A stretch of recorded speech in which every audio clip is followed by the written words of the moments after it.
Laporkan istri polisi ke Polda, ini sosok bidan Fitria yang kesal dituduh jadi pelakor. Seorang bidan di Prabu Mulih, Fitria Mariati, mengambil langkah hukum setelah dituduh sebagai selingkuhan oleh Melissa Anggraini, istri seorang polisi. Merasa namanya tercemar, Fitria resmi melaporkan Melissa ke SPKT Polda Sumatera Selatan.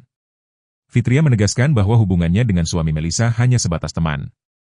Ia mengenal pria tersebut saat mengurus SIM dan tidak memiliki hubungan lebih dari itu. Namun, dalam sebuah video yang beredar di Facebook, Melissa menyebutkan bahwa Fitria telah menjalin hubungan dengan suaminya selama 1 tahun. Dalam video tersebut, Melissa juga memperlihatkan foto Fitria yang sedang jogging bersama suaminya. Itu pertemuan tidak sengaja di tempat umum. Kami hanya sekadar berfoto bersama, bukan selingkuh, ujar Fitria.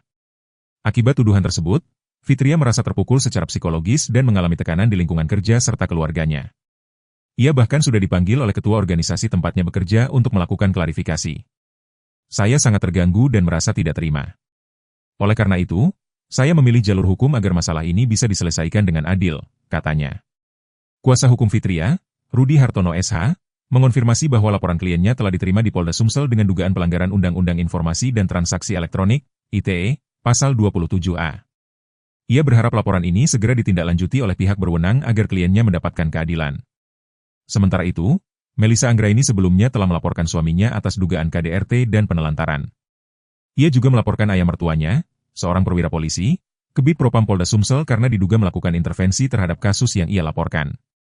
Kuasa hukum Melissa, Miftahul Huda SH, menyebutkan bahwa mereka telah membawa bukti berupa foto yang menunjukkan adanya dugaan intervensi dalam penanganan laporan KDRT. Ia berharap tidak ada keberpihakan dalam proses hukum ini.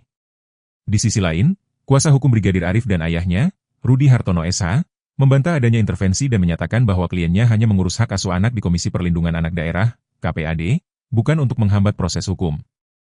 Melissa berharap kasusnya dapat ditangani secara adil tanpa ada keberpihakan. Saya ingin keadilan sebagai seorang perempuan dan ibu Bayangkari, ujarnya. Kasus ini masih dalam proses penyelidikan dan pihak berwenang diharapkan dapat menanganinya secara transparan dan profesional.